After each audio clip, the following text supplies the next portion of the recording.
At 5:15 hours local time, sniper teams from Ukraine's Azov Brigade have reportedly intensified operations against Russian motorcycle assault units, aiming to slow the movement of ammunition and frontline supplies. According to the fictional scenario, the targeted operations are designed to exploit the increasing reliance on fast, lightly protected vehicles used to move personnel and critical logistics across contested areas.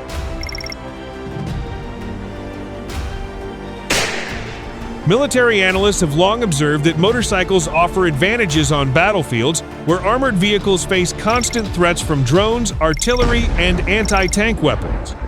Their speed and maneuverability allow troops to traverse narrow roads, damaged terrain, and forest tracks more quickly than heavier vehicles. However, the same characteristics that make motorcycles effective for rapid movement also leave riders highly exposed to precision fire.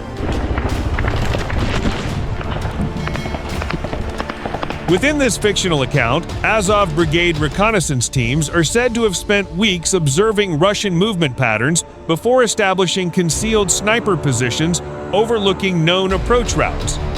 Equipped with high-powered optics and supported by drone reconnaissance, the sniper teams allegedly waited for opportunities to engage motorcycle formations carrying ammunition, communications equipment, and supplies destined for frontline positions.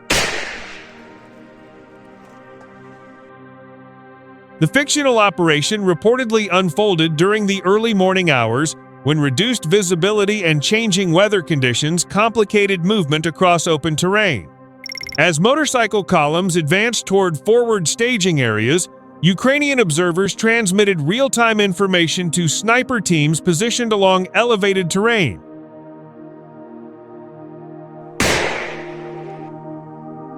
According to the fictional narrative, the first shot struck lead riders, forcing trailing motorcycles to halt or scatter into nearby fields. The sudden disruption created confusion among the convoy, with several riders abandoning their vehicles in search of cover, while others attempted to reverse direction under fire. Yes. Military observers within this fictional scenario suggest that such engagements are intended not only to inflict casualties, but also to interrupt the steady flow of ammunition and logistical support.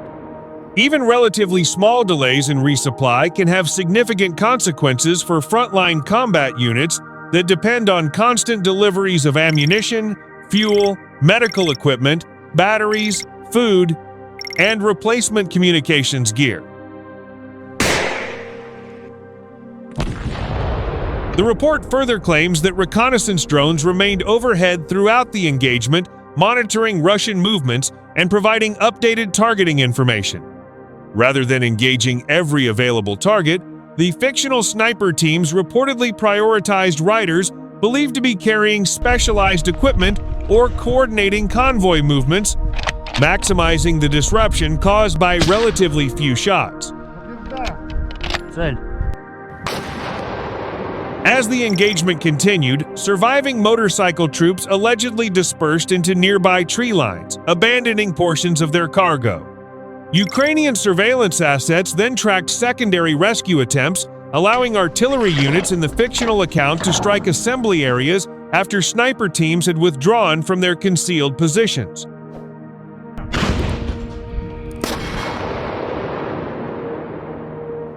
Defense analysts featured in this fictional article note that motorcycles have become increasingly common in modern conflicts because they are inexpensive, consume less fuel than larger vehicles, and can often avoid detection by traveling dispersed rather than in large convoys. Yet, these benefits come at the cost of minimal protection, making riders particularly vulnerable to accurate long-range fire. The fictional operation also highlights the growing integration of drones, reconnaissance teams, and precision shooters into a single battlefield network. Instead of acting independently, sniper teams are portrayed as one component of a broader intelligence and surveillance system that identifies targets, tracks movements, and rapidly shares information between frontline units.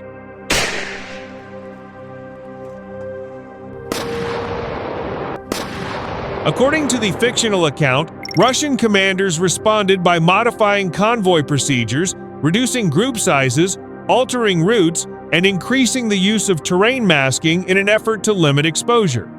Even so, repeated disruptions reportedly forced longer delivery times and complicated efforts to maintain steady ammunition stocks in forward positions.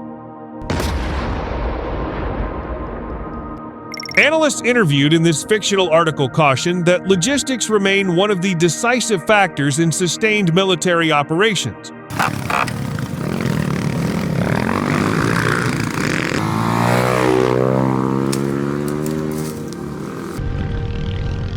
While dramatic battlefield engagements often receive the greatest attention, the ability to transport supplies safely and consistently can determine whether offensive operations continue or stall.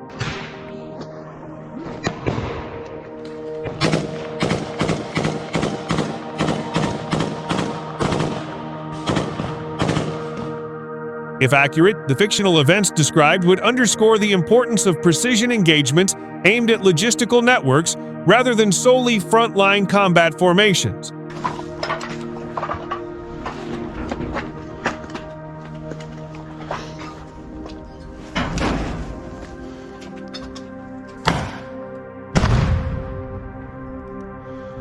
By focusing on transportation assets and supply movements, military planners seek to create cumulative effects that extend beyond the immediate battlefield, potentially slowing operational tempo and reducing the effectiveness of forces dependent on regular resupply.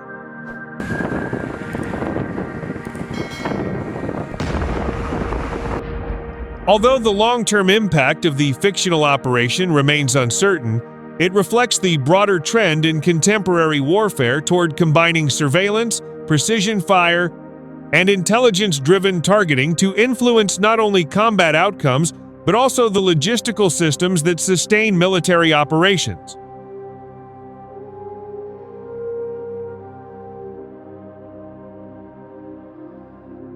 Russian sources have just admitted defeat and that they've lost control over the southern highway as regular transport has become extremely difficult.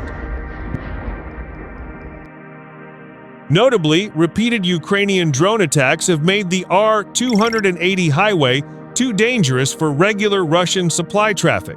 Despite these admissions, Russian officials continued to claim that the situation remained under control and that Ukrainian drones had lost their effectiveness.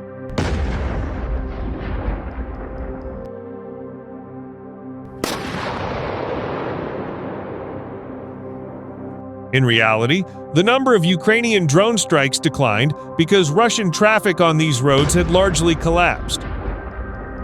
Far fewer fuel tankers and supply trucks were moving because of the high risk of being destroyed, not because Russian countermeasures had become more effective. The scale of this campaign is illustrated by a small selection of Ukrainian drone footage from hundreds of recorded strikes, demonstrating the devastating impact of Ukraine's attacks on Russian logistics.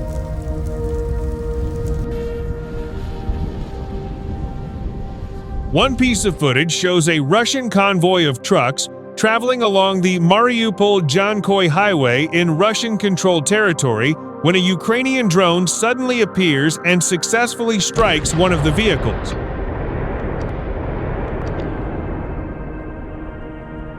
Proving that even organized convoys are no longer safe on this highway.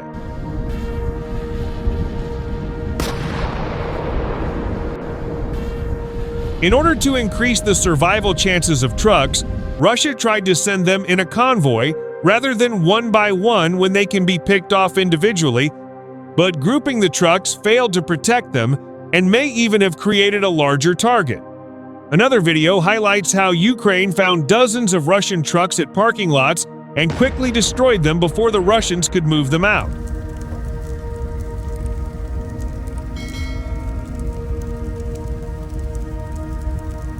Additional footage from the Berdyansk-Melitopol highway reveals the extent of the damage, with the road littered with destroyed Russian supply vehicles, proving that the problem extends across several southern routes. To counter these devastating Ukrainian strikes and secure the southern routes, Russia started to deploy mobile air defense groups, which are pickup trucks equipped with machine guns.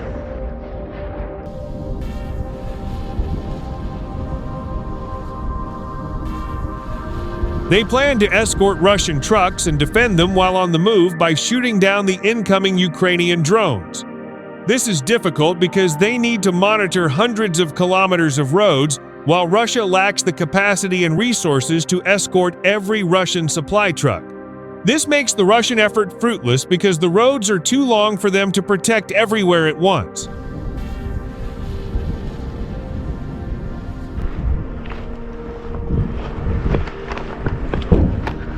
Russia's defense was also made even worse since Ukraine started destroying these mobile firing groups as well, further reducing the area that they can cover. Additionally, even if a mobile firing group is present, they have very little time to detect and shoot down small, fast-moving Ukrainian drones.